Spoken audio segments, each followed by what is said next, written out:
algunos consejos prácticos de la lectura de la palabra. El hermano Montoya habló de formar hábitos y eso es sumamente importante.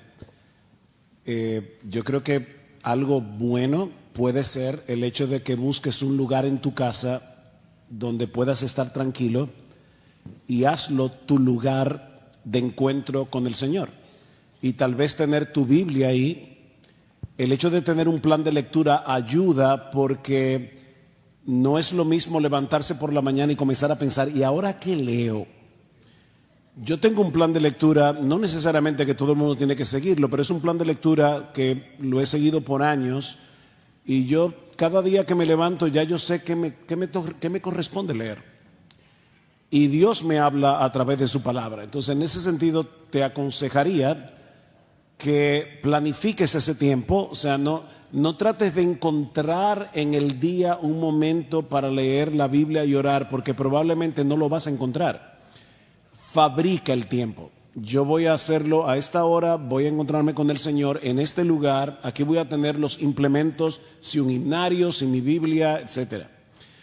Pero lo otro que iba a decir era que no sé cuántos pueden estar aquí que son nuevos creyentes. Y uno tiene que tener paciencia en la medida en que uno lee la Biblia y lee la Biblia y lee la Biblia y entonces uno va haciendo conexiones que van a hacer de la Biblia un libro más apasionante y te van a mostrar más claramente la persona del Señor. A veces uno escucha a un predicador y dice, wow, eso es lo que me frustra, es que yo leí ese pasaje yo no sé cuántas veces y yo no lo vi. Pero no te olvides que ese pastor tiene años leyendo la Biblia, se pasa la semana preparando un sermón. Sigue leyendo tu Biblia, tente paciencia, que a medida que leas la Biblia vas a entender mejor la Biblia, porque el mejor comentario de la Biblia es la Biblia. Por ejemplo, Miguel hablaba ahora o no sé si fue Carlos, perdón, que hablaba del tema de encontrarnos con el Señor. Te toca leer, como en estos días que me tocó leer en mi devocional, el final de Jueces. Esa es una de las historias más horribles que hay en las Escrituras. Agarran a la concubina del levita, la viola todo un pueblo, la matan y él la corta en 12 pedazos y manda un pedazo a la tribu de Israel. La pregunta es, ¿y dónde está Cristo en ese pasaje? Respuesta, en ninguna parte. Hermanos, Cristo no está debajo de cada piedra y detrás de cada árbol del Antiguo Testamento, como decía David Helm. No metas a Cristo donde no está, porque vas a terminar alegorizando las Escrituras. Y con las Escrituras no se alegoriza. No lean la Biblia de una manera alegórica, nunca lo hagan. Ahora bien, ¿dónde está Cristo como quiera? ¿Cómo yo puedo llegar a Cristo desde ese pasaje? Bueno, el libro de Jueces es parte de un rompecabezas de toda la historia de la redención. Ese libro está ahí por una razón. Una de ellas es prepararme para la monarquía, porque el libro de Jueces dice en aquellos días no había rey en Israel, cada cual hacía lo que bien le parecía. En la Biblia hebrea, después de Jueces va Samuel. Yo sé que en español va Ruth, pero no en la hebrea Ruth está después. Después de Jueces va Samuel, porque viene la instauración de la monarquía. Pero cuando tú lees el Antiguo Testamento te das cuenta que el rey que necesita el mundo, según Jueces, ni siquiera era David, que era el mejorcito de los reyes de Israel. ¿Cuál es el rey de Israel que la nación necesitaba y que el mundo necesitaba? Ese rey se llama Jesús. Entonces, en una forma correcta, yo puedo conectar ese texto con Jesús. Yo no estoy tratando de meter a Jesús en la historia, pero ese texto me está diciendo, yo necesito un rey, y yo necesito un rey que gobierne mi corazón. Y ese rey no es David, ese rey no es Salomón, obviamente, no es Ezequías, no es Josías, ese rey es Jesús. Entonces, de esa manera yo puedo ir haciendo conexiones en la Biblia para poder decir, wow, qué glorioso que nosotros tenemos un rey como nuestro bendito Señor y Salvador Jesucristo. Ese es el rey que mi corazón necesita y es el rey que el mundo necesita. Es una forma de leer la palabra, conectando con Cristo. Pero cuidado, no hagan aterrizajes forzosos en el Calvario. Creo que la pregunta tenía más que ver con cómo crear ese tiempo o hábito de lectura de la palabra todos los días o de la manera que sea. Pero yo creo que hay otras prácticas a la hora de leer la palabra que yo creo que pueden ser de mucha ayuda para mucha gente. Por un lado, yo quiero leer la Biblia, pero yo quiero que la Biblia me lea a mí. Y yo creo que la Biblia me lee a mí mejor de lo que yo leo la Biblia.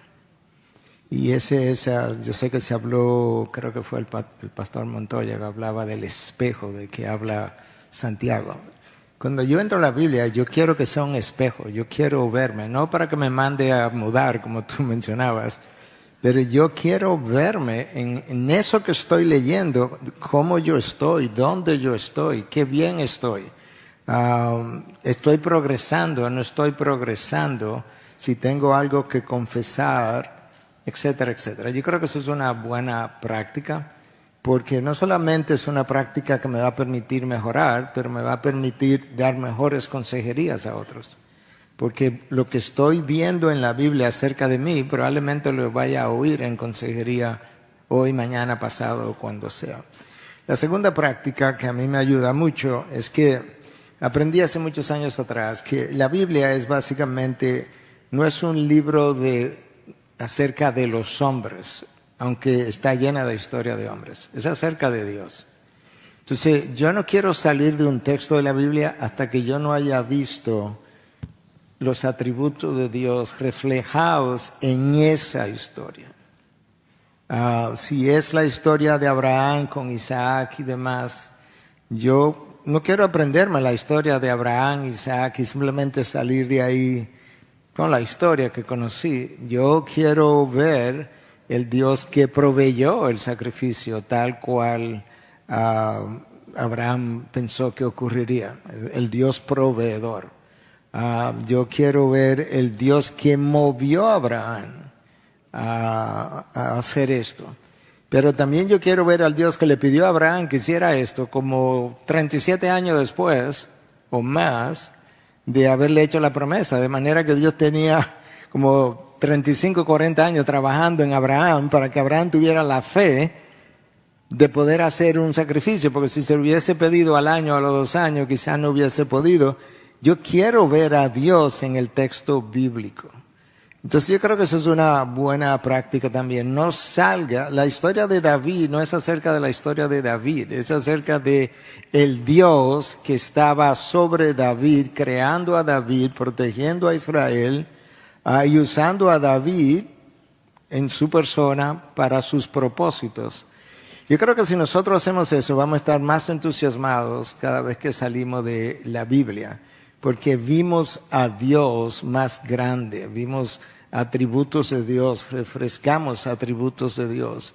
Y una de las cosas que pasa al leer la Biblia pasa mucho con la oración, aunque me devuelva un momentito, pero Donald Whitney del Southern Baptist Theological Seminary, él enseña la materia de disciplinas espirituales y él dice que la mayoría de la gente no le gusta orar porque ora siempre las mismas cosas acerca de las mismas cosas. Y eso es aburrido, porque si oras las mismas cosas acerca de las mismas cosas, ¿cuántas veces lo voy a hacer?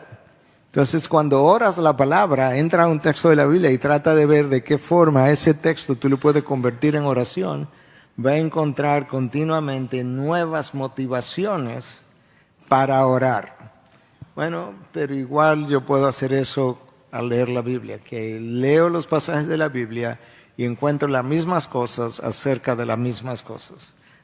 El Daniel, el fiel, David el valiente y que yo no lo soy. Hermano, es acerca de Dios que está leyendo. Y es la historia de Dios vista a través de la historia de hombres con los que Dios quiso relacionarse para darse a conocer Él. Y yo creo que eso para mí ha sido muy iluminador.